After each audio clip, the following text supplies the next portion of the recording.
Osama Daman vient de l'école de Lille. Je vais vous lire sa première phrase. « Je viens d'un milieu où le pénal fait partie de la triste réalité judiciaire de l'entourage, heureusement. J'ai décidé de devenir avocat pour cela. » Je lui ai demandé quelques éclaircissements sur la chose. C'est parce qu'il a grandi à Cambrai, dans une ZEP où l'environnement, les copains, les gens qu'il connaissait étaient plutôt portés sur la petite délinquance et lui, ça l'a inspiré pour devenir avocat. L'un de ses frères est devenu policier, donc ils ont fait des choix assez judicieux. Il veut vous parler d'un cas qui ressemble... Ce matin, on a parlé des 11 000 arrestations en Russie pour des gens qui manifestaient contre le pouvoir. Là, il va vous parler du cas d'un étudiant en Algérie qui a eu la mauvaise idée de trouver que c'était pas une très bonne solution que d'élire une momie pour la 5e fois à la présidence. Je crois que c'est un peu ça l'idée. Et il avait donc manifesté. Et ça n'a pas réussi car il a été arrêté. Et puis, complot contre l'État, atteinte à la sécurité nationale. On ne fait pas le détail en Algérie. Il va vous raconter tout ça.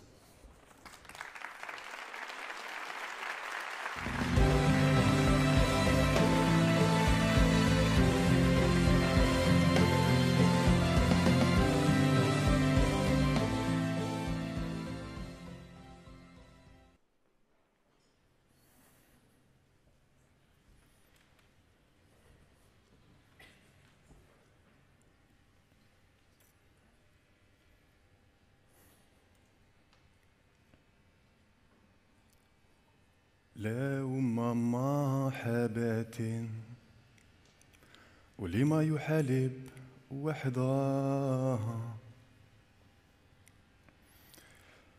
Monsieur le Président, Mesdames et Messieurs les membres du jury, Mesdames et Messieurs, cette chanson que je viens de vous chanter avec une voix un peu fausse, c'est une chanson que ma mère me chantait lorsque j'étais enfant. Elle signifie « Il n'y a pas de paradis assez beau, pas de mer assez aimante, pour qui se bat, seul contre tous. » Cette chanson définit à elle seule la personne dont j'aimerais vous parler aujourd'hui et l'histoire que j'aimerais vous raconter. Il s'appelle Walid Nekich. Il est étudiant en Algérie et a été arrêté pour avoir manifesté contre le gouvernement lors du mouvement de protestation que l'on a appelé le Hirak. Il porte le prénom de mon frère, la nationalité de ma mère. Il a mon âge. Walid, au fond, ça pourrait être moi. Mais en réalité, Walid, ça pourrait être chacun d'entre nous. Nous qui sommes aujourd'hui présents dans cette salle, nous avons un point commun. Et ce point commun, c'est l'amour de la liberté. Nous, l'amour de la liberté, c'est ce qui nous porte. C'est ce qui fait qu'on a choisi notre profession. L'amour de la liberté, c'est refuser qu'elle soit fourvoyée et travestie. C'est ce qui fait qu'on est présents tous aujourd'hui, parce qu'une injustice faite à un seul, c'est une menace qui est faite à tous. Lui, l'amour de la liberté, c'est ce qu'il a convoqué parmi les symboles de violation des droits de l'homme, et c'est ce qui l'a mené en prison.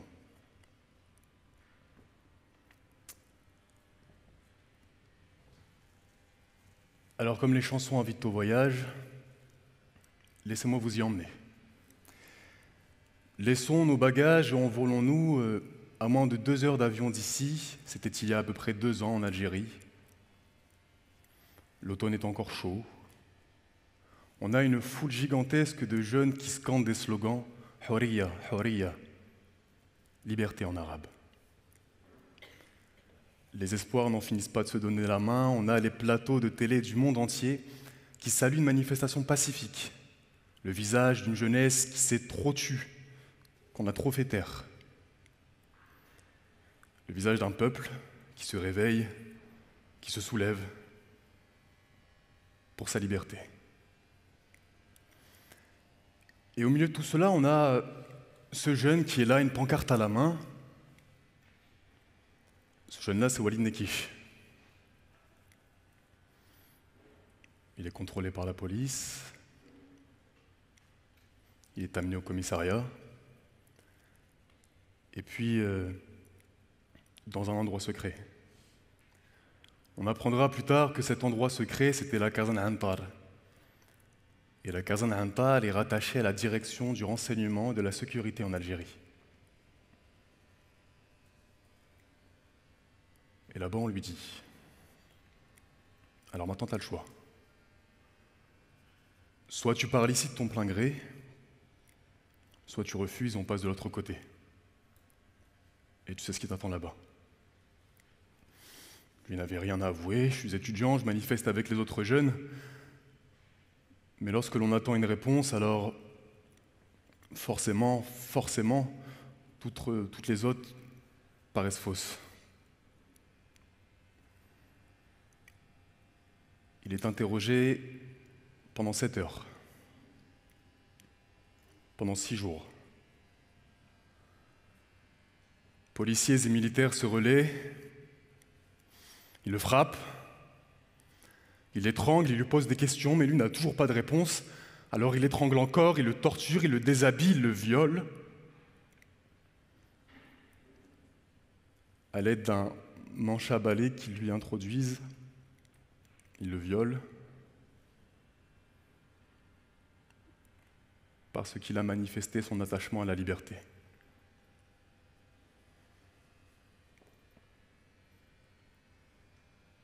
Torturé, il est là, raide comme une saillie, blanc comme un cierge de Pâques, et puis qui balbutie, qu'à l'œil qui divague. Parce qu'il est laissé en sang dans sa cellule, sombre au milieu de cafards, dénudé de ses vêtements, dénudé de sa dignité. Mourant, il a la tête qui traîne sur le sol, gisant dans un mélange de sang et de bave.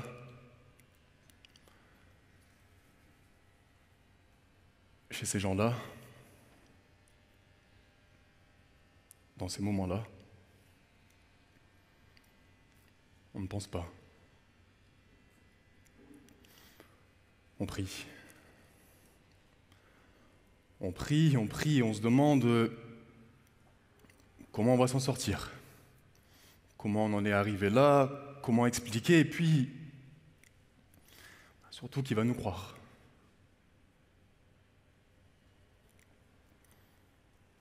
Vous savez ce que c'est pour un homme d'une autre culture où l'ode à la virilité est une passion populaire? Là-bas, on nous dit que les hommes ne pleurent pas, ou alors qu'ils se cachent pour pleurer. Alors dans ces conditions, vous savez ce que c'est que d'être un homme et d'assumer à voix haute que l'on a été victime d'un viol.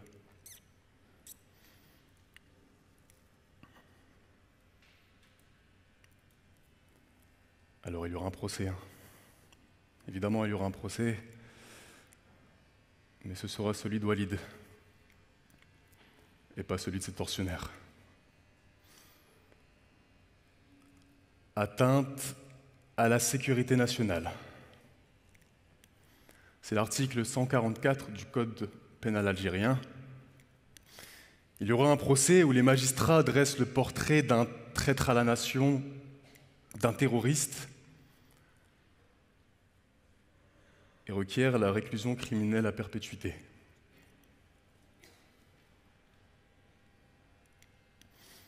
Là, le monde s'écroule. Walid n'entend plus rien, à part les pleurs de sa mère dans la salle, et il laisse la parole à ses avocats. Les avocats vont se battre. Le procès va être long, le procès va être douloureux. Et Walid sera finalement libéré au mois de février de l'an dernier, mais toujours coupable. Choqué, violenté, violé, après presque 2 ans de détention provisoire.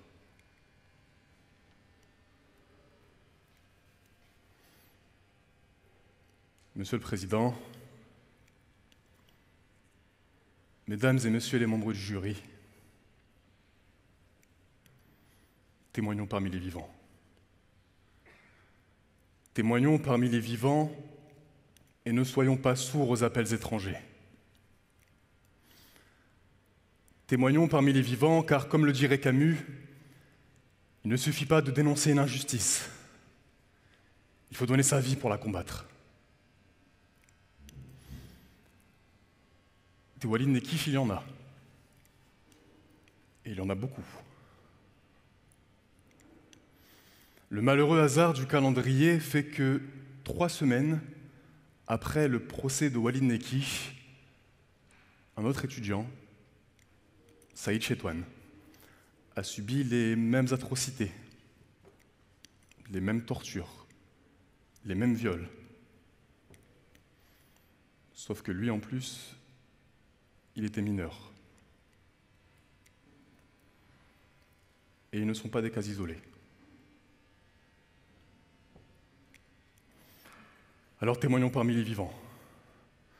Battons-nous parmi les libres pour que n'importe où, dans ce globe, sans différence d'origine, de religion, de communauté, on se dise aussi, comme Éluard, sur l'absence sans désir, sur la solitude nue, sur les marches de la mort, j'écris ton nom. Sur la santé revenue, sur le risque disparu, sur l'espoir sans souvenir, j'écris ton nom. Et par le pouvoir d'un mot, je recommence ma vie. Je suis né pour te connaître, pour te nommer. Liberté.